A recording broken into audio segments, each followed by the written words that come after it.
Hi everyone, today I'm going to be going over the KV cache in transformers, and I'm going to go over this code in a second, but first I want to go into the theory behind the KV cache. Okay, so first of all, the KV cache is something that's used in modern transformers and language models because it saves a lot of memory. So let me get into this right now. So the KV cache, what it does, it sounds, the name behind it has a lot of meaning. So you have the Q, K, and V vectors. These are the query key and value vectors. And in standard tension, the way you compute this is you're first gonna linearly project. You're gonna do some linear projections. So first you'll have like if I was to do this for a single step, you're gonna have the query of at step t is equal to your input vector. We denote this as x, and this is just saying at step t the x, the input tensor is whatever, and we're gonna multiply this by our query weight matrix, and this is a lot of computation. And what we I'll actually get to that in a second actually. So and we're gonna do this for all of these vectors. So the query key and value. So we're gonna do this for all of them. And we're going to do our input vector times our weight matrix. For this one, it's going to be the key weight matrix, and we'll have our value vectors as well. We'll have x input tensor times our weight. And the thing is, these are all learnable parameters. Okay, so we can just denote that. These are all learnable parameters. So they will go through backpropagation. We're not going to talk about that right now, but just something to keep in mind. So T is just your current token being generated, and X is your input tensor. You can say input tensor, vector, or matrix. They're all usually interchangeable, but I would say tensor or vector. Then we have our standard tension formula. We have our output. I'll just denote this as O at step t, because we're taking our output at step t. And we're going to use our softmax, of course, to get our probability. And this is going to be our query at step t times our, let's do parentheses actually, at step t times our keys. And I'm going to transpose this guy. We're going to divide by the dimensionality of each tension head, and we're going to multiply by our value vector at step t. Okay, that's kind of smushed, but okay, let's do that. Okay, and so the thing about this is this grows, the time complexity of this grows quadratically, and I'll get to that right now actually. So the reason for this is because when you're multiplying, there's two reasons this comes from, and it's because both of the matrix multiplications, we're doing one here, so it would be better to do it like this actually. So we're taking the matrix multiplication going on here, and the one that's going on here, that's a lot of compute costs, because our query matrix, or query tensor, it's in the shape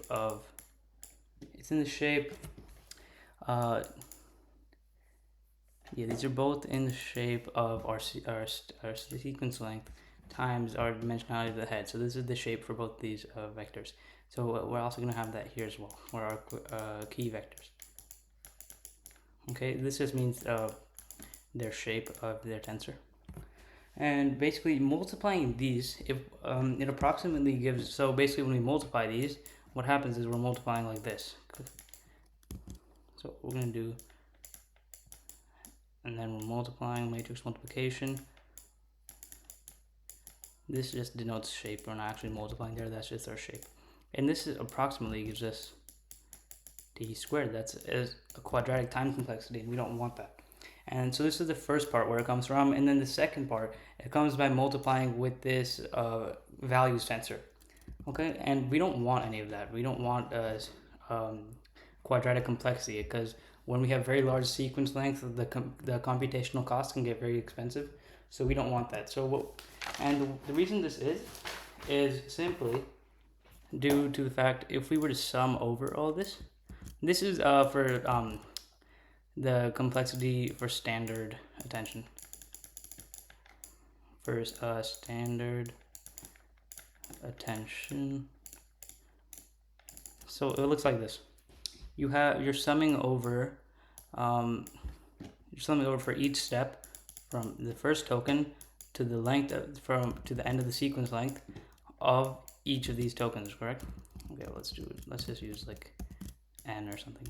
Okay, and this gives us O of n squared, because if you don't know what this is the same as writing like a function like f of n equals n over n plus 1 divided by 2, and we can approximate this to n squared divided by 2.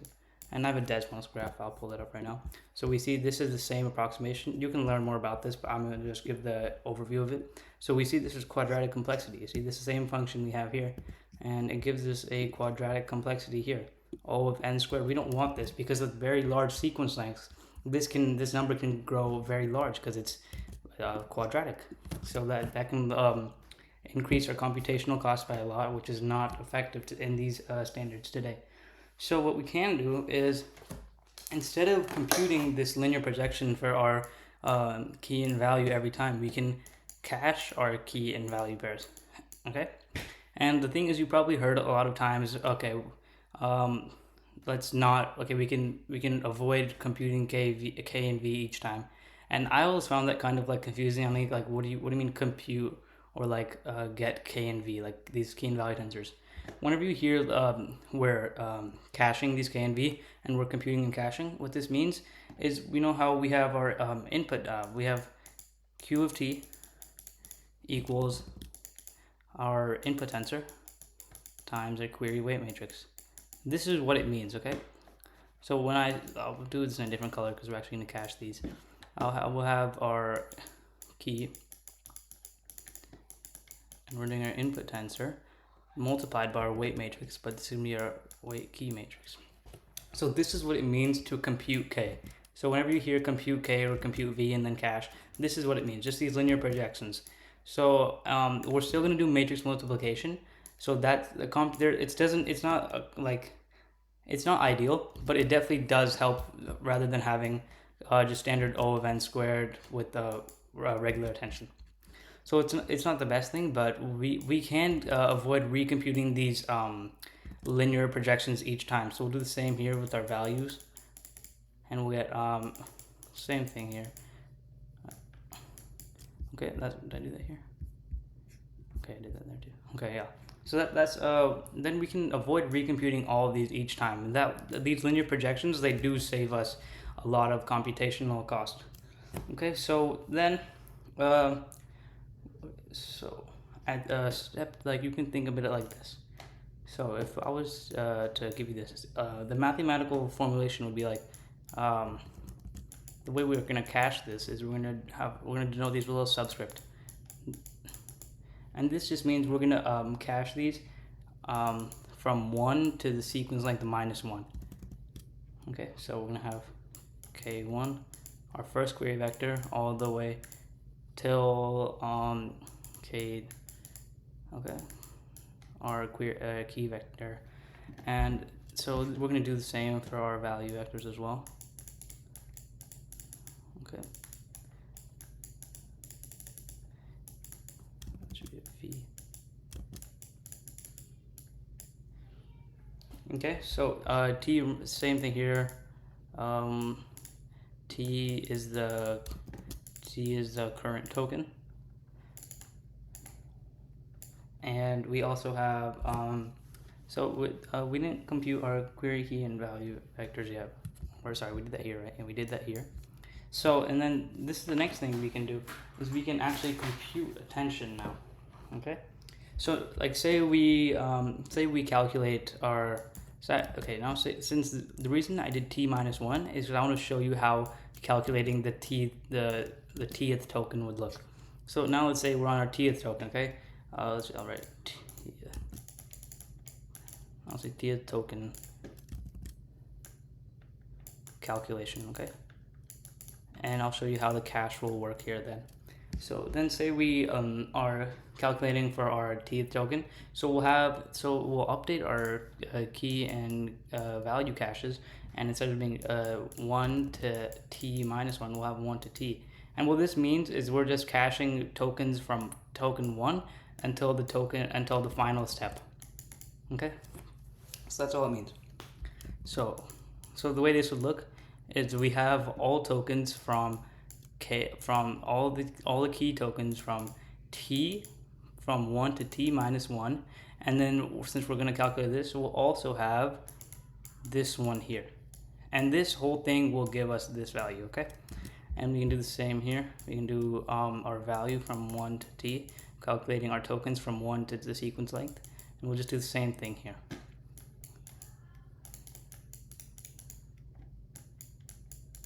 Okay, that's the same thing. That's how we're going to calculate our new tokens. So this is like all of our This is all of our tokens from 1 to the second to last one, and same thing here, 1 to the second to last one. And those are our key and value tensors for each one. And we're just going to cache all of them. And this saves us a lot of memory, because now if we were to do attention, so if we were to compute attention at step t. So the way this would look is, now let's do our output again. Let's do output at step t, but this time let's use our caches now, okay? So we're gonna apply our softmax. I'll just do S actually, let's just do S. And then we're gonna have our query, okay, let's go, query tensor. And then we're gonna just multiply by the whole cache now, matrix multiply by the whole cache. Transpose this whole thing. I'm going to divide by the square root of the head dimensionality, and we're gonna multiply now by the value cache. And you see, this will save it because we're not having to compute all of the previous. We're not going to have to do linear projections for all of the previous key and value tensors, because we already did all of them and we cached them now, and we can just do our simple matrix. We can do our matrix multiplication between our current query and the cache, and we're going to also, after we compute all this, we can multiply it by our value vector. We can do matrix multiplication with this whole thing, and then we can also do it with our value tensors, which are all cached. And you're probably thinking like, okay, this, like, it seems good, but why don't we also add Q in here? The thing is that Q is the query is it works based on the current token, so you have to recompute it every time.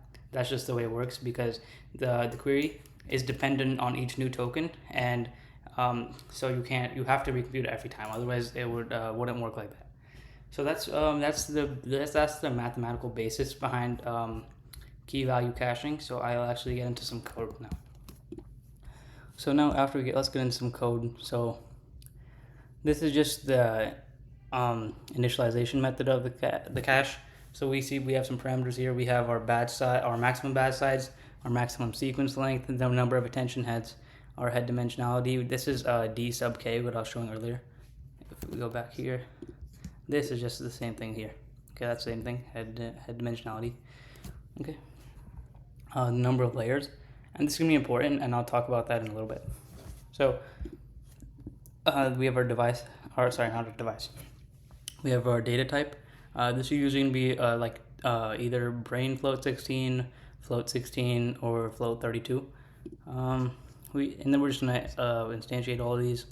And then we're going to start everything here out at none. We're going to start our cache out at none. And we're just initializing these to none. And then in our actual initialization method, we'll actually initialize them as tensors. Okay? And so our initialization method, we require a batch size because we want to reset our cache. So we don't want to reset. We want to initialize our cache for a given batch size. And so what this is doing here.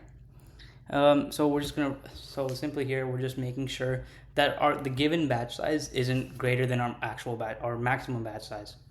Okay. And what this does, so what's happening here? This looks like a bit confusing. You know, we say we have a list, and then we have a dictionary in this list, and then it looks like a list comprehension because we're looping through something.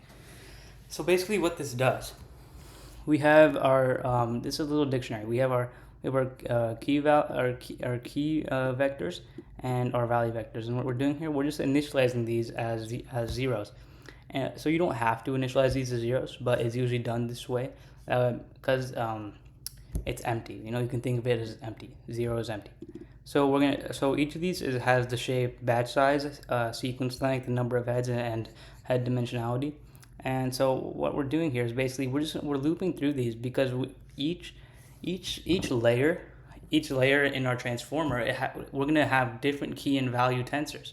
Each key and value tensor of each different layer is going to have different values. So we need to make sure that when we are computing these key and value tensors for each layer, we are respecting the key and value tensors of one layer, and that should go to that layer, because we don't want to compute the key and value tensors for one layer and then just say, okay, this is key and value for all layers. Like or what will happen if we didn't write this? It'll just overwrite the same layer over and over, which will obviously be the first layer. So we don't want that. That's not wanted behavior. So we're gonna loop through this for all the layers. So we know we're updating the key, updating the cache with respect to this layer. Okay. So now we're actually gonna update our cache, and we need our layer index, and layer index is basically the layer of the transformer that we're updating the key and value tensors with. So we understand, because like I said earlier, each of these layers is going to have different key and value tensor values. That sounded kind of weird, but each layer will have different. Each layer will have different key and value tensors. Each of them will have different values. That's just the way attention is computed. So we need to make sure when we're updating, we update with respect to each layer. So that's why we're passing layer index, and we're passing our key and value tensors in as well. And okay, let's see. Over here, this is just initializing it. This is basically making sure that all of our dimensions are correct, and the cache is initialized, because remember, we start off our cache as none. And then we're going to initialize it here if it's not already initialized. Okay, and over here we're just making sure we have our current sequence length plus our new sequence length that we're going to update with, and we want to make sure that this is all equal to or less than or equal to our maximum sequence length, because we don't want to overflow our sequence length. So we'll just raise a value error if that occurs. And over here, so this line, what this does is basically we're just going to update our cache. Okay, so we have our self.cache. This is just our parameter from earlier. This is just this. And so our first parameter, this our layer index. This is like what I was saying earlier. Since each layer of our transformer has different key and value tensors, we need to make sure that when we update with respect to each layer. That's so important, because each of the layers has different values. So we need to make sure we update with different values. So that's what we pass in our layer index. So then when we're looping through, we know which key and value tensors go to which layer. Okay. So then we're gonna update. This is just simple dictionary handling. Okay. This is how you access a dictionary. Okay. And then this is tensor slicing. Okay. So what we're doing here, so we have this seems a little bit confusing, but it's really not that hard. We have our first dimension is our batch size, right? Our second one, as we said earlier, is our sequence length. And since we need to update our sequence length, because we're not, okay, let's just think about this for a second. If we're updating our KV cache, what would we be updating? We wouldn't be updating our batch size. That's a hyperparameter that we set. We would be updating our sequence length, because if we're adding new KV tensors to our cache, it's obviously going to get bigger. So we would be updating this. And we're not going to be updating our number of heads. That's a hyperparameter. And we're not going to be updating our head dimensionality, because you get the head dimensionality when you divide the dimensionality of your embeddings divided by the number of attention heads. So you're only going to update this second dimension.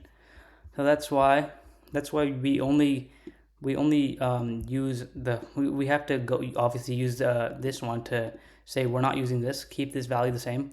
And then we could do something like this, but this is just it's unnecessary, so we just leave it as this. We don't need to bother those dimensions. So now we understand we have to update our sequence length dimension. What we're doing is we're taking our current sequence length and we're going to update it by taking our current plus our new sequence length. And that makes sense because we have our current one, and now let's take our current one and add on these new tensors. So we get our new KV, our new key tensor, our new key tensor cache. And we'll do the exact same for our value tensors, and that's all it is. It's very simple. These aren't that hard lines. It's just you got to really break them down and you'll understand them. And now this is when we're actually going to access them. So, okay, so let's see. We have some parameters: layer index and our sequence length. Okay, and this is what this is saying. We have our sequence length because this is we're using this as like how much of these key and value tensors do we want to, or of these key and value caches do we want to access? Okay. Yeah. Okay. Let's go here. So if the cache is none, or our sequence length is greater than our current sequence length, we'll just return a tuple of two nuns. And the reason is this because if the cache is none, you can't access the none type. Okay, you can't access a none type using indexing. There's no way to access it. It's a none. Okay, and our sequence length. If our sequence length is greater than our current sequence length, it's like saying, I'm trying to access this. I'm trying to get this many. I'm trying to get this many values out of the cache, but I don't have that many. It's like you're trying to access more values than the cache actually has. So that doesn't work out. It'll give you an error. It'll say like there's not enough values. It'll return some type of error. So we'll just return none in this case. And if none of these occur, we can just return the caches normally. We'll return it layer index to make sure we update with respect to each layer. And remember, second dimension is our sequence length, so we'll return everything up to the sequence length. So that's all it is. Pretty simple, I think. Okay, and all this does here is we're just updating. We're just updating our KV cache. We're updating the amount of tokens that we're storing, the amount of key and value tensors in our cache. So we're updating the amount we're storing. It's like just keeping track of how many do we have in there. Okay, so this increment amount, you're usually not going to set this as a hyperparameter. Usually, if you update only one at a time, you're going to set this to 1. But it's going to depend on what you're doing. So this isn't hyperparameter. You'll just set this whenever you use it. Okay, and reset. This is just the final method in this KB cache class. All this does is just sets our 3 parameters back to none types. Our cache is going to be none. Our current sequence length is none, and our batch size will be none. So that's all it does there. So this is the KB cache class, but let's see how this actually works in action. So this is our attention class. I'm using grouped query attention because it's good for memory, saving your memory. Okay, so I guess I'll start here. Or this is pretty simple. You want to make sure that your dimensionality of your model is the dimensionality of the embeddings is divisible by the number of heads. Otherwise, you'll get the head dimensionality is not going to be an even number. It'll have it'll be a floating point value, but you want an integer for it. And over here, number of groups must be divisible by query groups, because if it's not, we're gonna have to, we need to repeat these query groups, and we need to repeat them enough times so we get number of heads. And I'll talk about that. If that didn't make sense, I'll talk about it down here. Okay, so this is when we do all of our projections. So our original shapes. After we project out of these, we want our query carrier and value shapes. We want our query shapes to have batch size, sequence length, number of head times our head dimensionality, so we can reshape these into 4-dimensional tensors. So, and we have our key shape, batch size, sequence length, query groups times our head dimensionality, and this is the same for both of them. So I'll skip over this one right here. So this is for the query projection. So when we look in this code, we see number of heads times our head dimensionality. This is for the query projection, okay? Because in grouped query attention, this is the shape. These are the last 2 dimensions of the query tensor. And over here we do 2 times query groups times 2 times query groups times head dimensionality, because this is going to be split between the key and value tensors. So if we theoretically say there was no key and we were just using value, this would just we wouldn't have this. But since we do need to split this between the key and value, we're going to do 2 times. Bias is false. This is just saving a little bit of parameters, I guess. Make sure everything is on the same device. And our output projection. Our output projection just goes dimensionality model to the dimensionality model. We're instantiating our rotary positional embeddings. I'll talk about this in another video. Okay, so now we can talk about the forward pass. So let's see what parameters we have here. So we have our input tensor x, whether we're doing causal masking. And causal masking, this is very important for autoregressive generation models like large language models, because this allows, because this is the reason, like, you don't want your model to see future tokens. Because if it sees future tokens, it's not actually trying to predict anything, it just sees them. But in real world scenarios, when it's talking about, like, whenever you use ChatGPT, it doesn't know what you're about to say, so it can't predict what you're going to say. So it has to learn these different patterns. So this is the reason you want to use causal masking. I'll go over a demonstration in like a drawing form, so you guys can actually see how the matrix looks.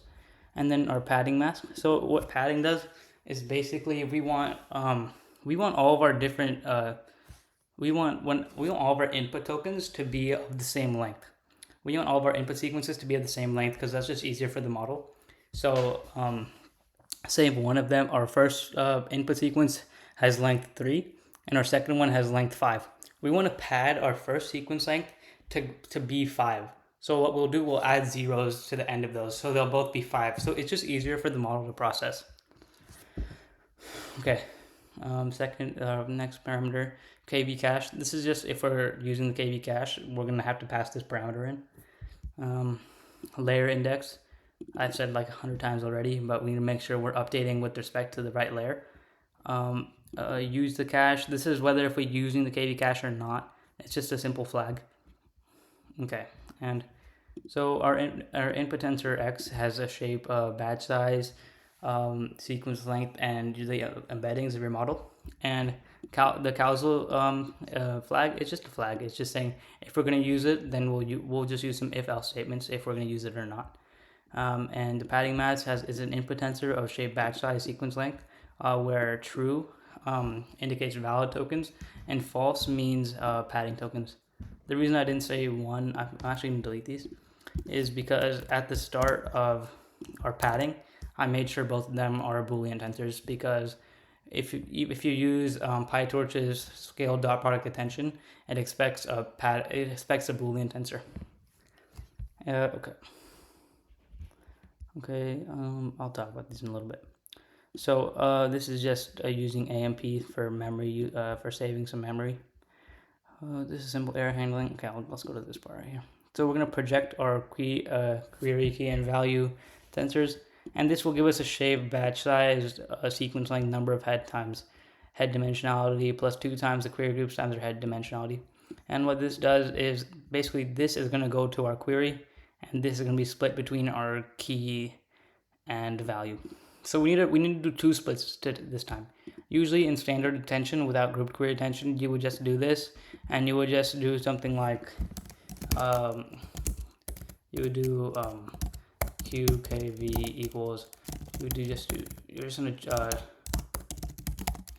and you would do this, and you're gonna do the chunks is 3. I don't remember exactly how is it like this, right? Okay, yeah, chunks is 3.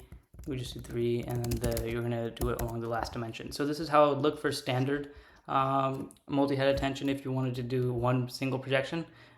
But for grouped query attention, it works differently, because our query tensor has different values than our key, and it has different shape than our key and value tensors.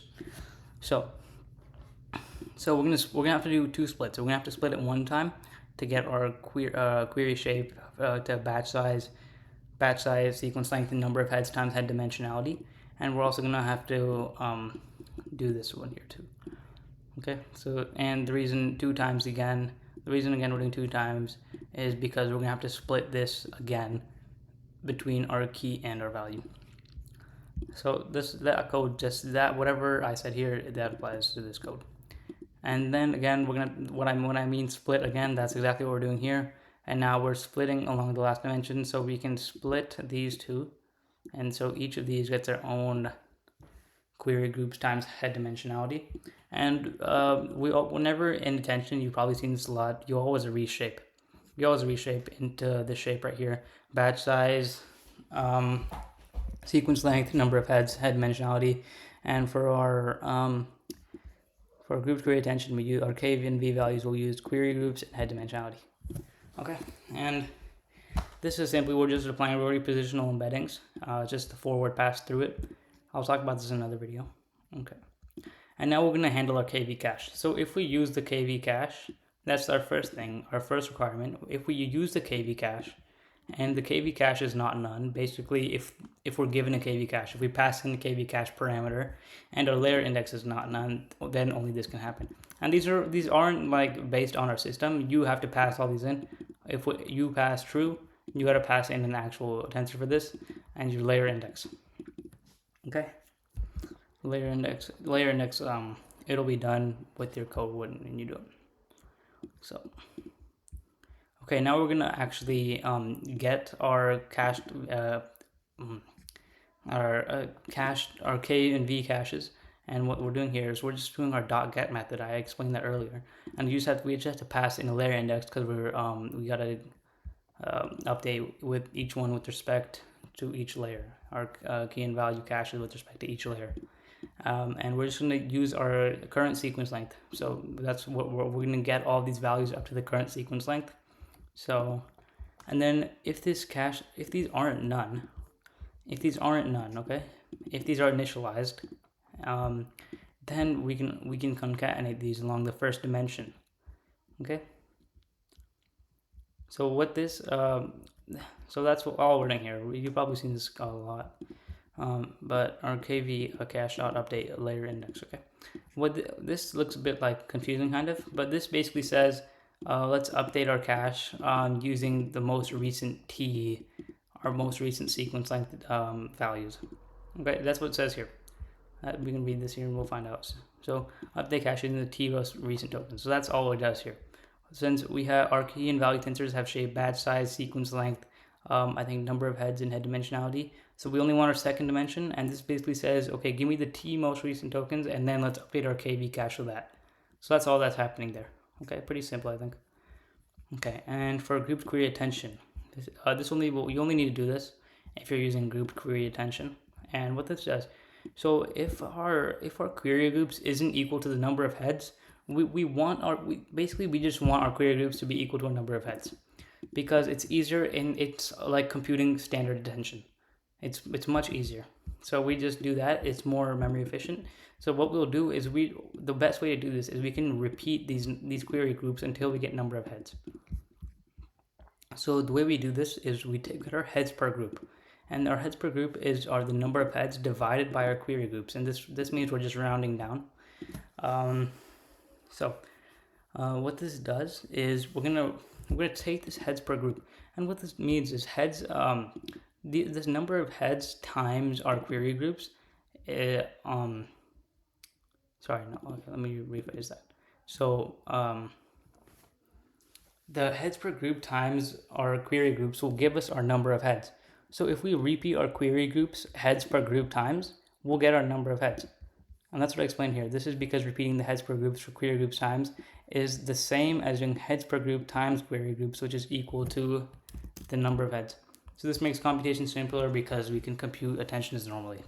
So we do this by we use the PyTorch function repeat interleave, and so what are we repeating? We're passing that here, and we're repeating heads per group, and we're repeating this we're repeating this on the second dimension. This because the second dimension is the query groups dimension. If we go back, we're right here, yeah. So we see over here, second dimension is query groups, so we're repeating that for heads per group times, and that'll make the shapes of these.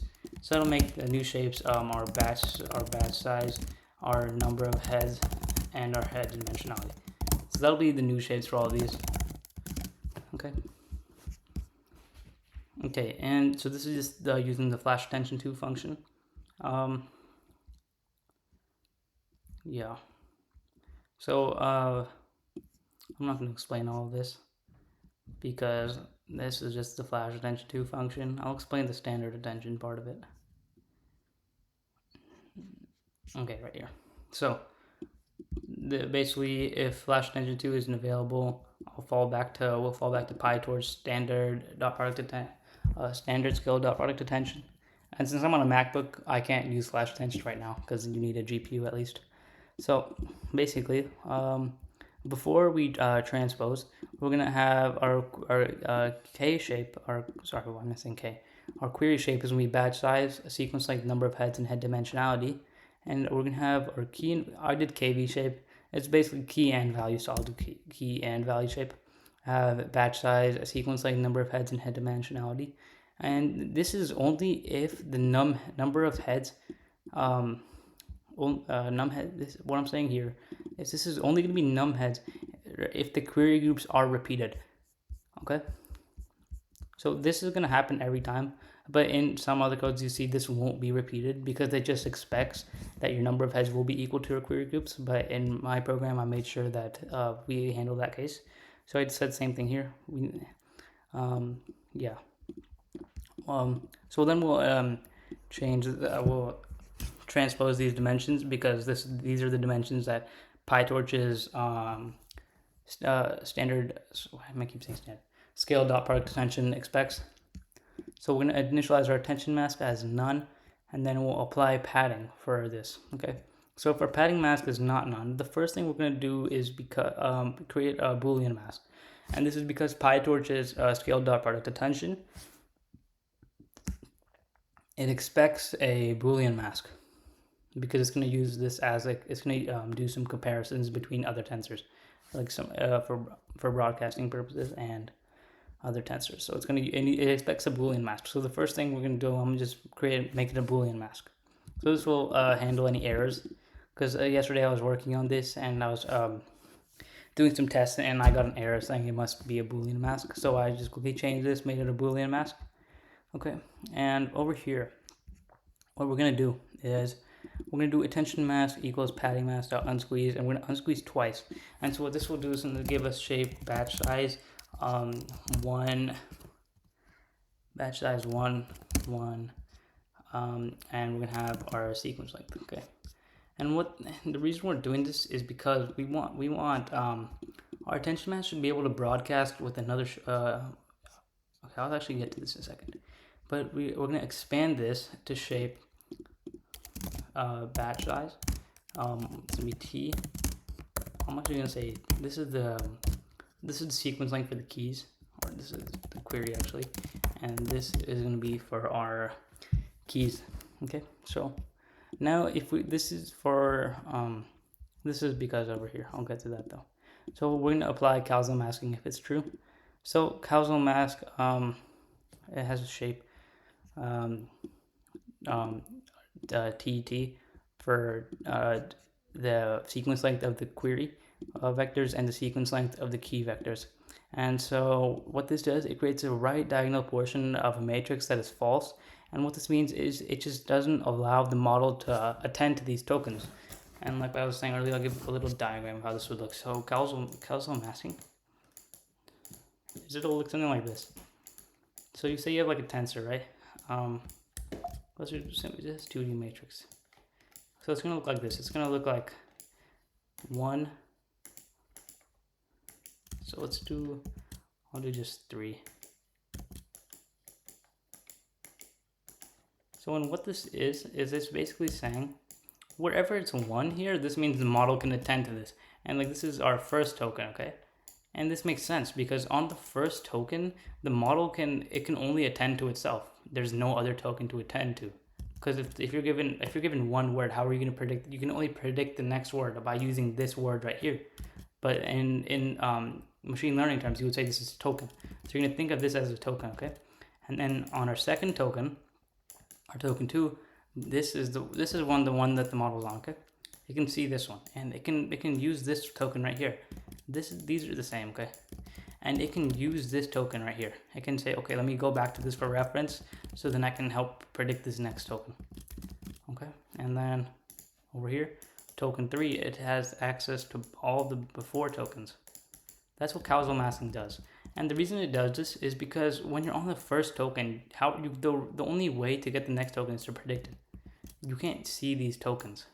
And the reason this is because in real world, like when the models actually have to predict these tokens, they can't see these, so they have to get used to not being able to see these. Otherwise, it's like cheating, and you don't want these to cheat, because in the real world situations when these generative models have to predict new tokens, they can't cheat. They don't know what a human is going to say next. They don't have what to say next, so they can't do that in real world situations. So you want to train them as if it's a real world generation. Okay, so that's what it does there, and it has shape. And the torch.trill, that's what it does here. It creates this upper triangular portion where it's zeros. And what I did actually, I made the data type boolean data or whatever. So our data type, I made it a boolean. And what this does, it just makes it a lot easier. So you'll just can it attend to this token? True, false, false. It's not able to attend to these tokens. And then true here, false, true, true, true. And what this means is it's not able to attend to these tokens. These tokens are not, it can't see these tokens. So it can attend to this one. On the first token, it can attend to itself. Second token, it can attend to itself and the token before. And on the third token, it can attend to both of the tokens before to predict the next one. So that's the point of causal masking. It's to make sure your model is actually predicting and not just looking ahead. Okay, and that's what it does. That's where we do torch.boolean. So then we can actually see. It just makes it easier to see. And yeah, that's why. Okay, and so we're gonna unsqueeze 2 times again. So the reason is because we have PyTorch expects this function to be able to broadcast with. This tensor to be able to broadcast with another tensor with shape, batch size, number of heads, the sequence length of the query vectors, and the sequence length of the key vectors. So we'll unsqueeze it 2 times. We'll have this shape, like this. So we'll have this shape. Okay, well, that's the new shape of it. And so this will return. It's over here. This line seems kind of confusing, and not really confusing. It just seems kind of weird. So this is basically the AND operator, but instead of since you're comparing 2 tensors, you're not able to just use AND. That won't work. This is like the bitwise AND operator, and this will work for 2 tensors. So we're going to use it here. And what this does, is it creates a comparison between 2 tensors. And what this does is wherever these 2 tensors are true, it returns a value of true. And that's the reason we did this here. The reason we unsqueezed here twice to get 2 singleton dimensions is because we need to broadcast with this. And we can't broadcast 2 different, like this originally had shape 2 and we created it to dimension 4. And this, our padding mask already had shape dimension 4. So we can't compare a 2-dimensional tensor and a 4-dimensional tensor without modifying the 2-dimensional tensor. Okay, so that's what we're doing there. That's the reason why we do this double unsqueeze. Okay, and what this does is we have our attention mask. Our attention mask is our padding mask, and this is our causal mask. And what this does is it basically says wherever both of these are true, the model is allowed to attend to this token. Wherever both of them are true, that means the model is allowed to attend. Because if you think about it, let's see. If you think about it, wherever it's true, it means the model. Okay, let's go back. So in our padding mask, true means the model is allowed to attend to this token, and it's not a 0 because it's not being padded. Okay, this isn't going to be pad. Okay, so in padding, whenever we usually use a pad token is 0, because when you pass a 0 through the softmax, or we don't pass it to the softmax. Actually, you're actually going to pad this to negative. You're actually going to make this negative infinity. You're going to mask these as negative infinity. And the thing is, when this negative infinity goes through softmax, you're applying the softmax obviously uses exponentials. So it's like you're applying the exponential of a negative infinity, and this will turn 0. So the probability of getting a padded token is 0%, because the padded token it'll be masked to negative infinity, and you take the softmax of a negative infinity. It's like taking it's like e to the negative infinity. That's just 0. Okay, so that'll give 0. That means this token has a 0% probability of being chosen. Okay, so that's what we're doing here. We're making sure that the model, it understands that it can only choose tokens that are valid based on the padding mask, and tokens that aren't being masked out in the causal mask. So that's what's happening here. We're making sure we only choose our valid tokens, and we can see this here too. This is done by taking wherever both the Boolean tensors are true. This is because if the causal mask is true, it means the model is allowed to attend to this token, and when the padding mask is true, that means the token is valid and it will be used for attention. That's what I just said. Because if it's true in the padding mask, that means this token is not being padded, and this will be used in our attention calculation. But if it's false, this means this token is going to be padded. And in our causal mask, if it's true, that means the model is allowed to attend to this token. And if it's false, that means this token will be masked to negative infinity, and it's not going to have a probability of being chosen. So that's what we're doing here. We're basically just making sure that our attention masks meets both of the conditions of the padding mask and the causal mask.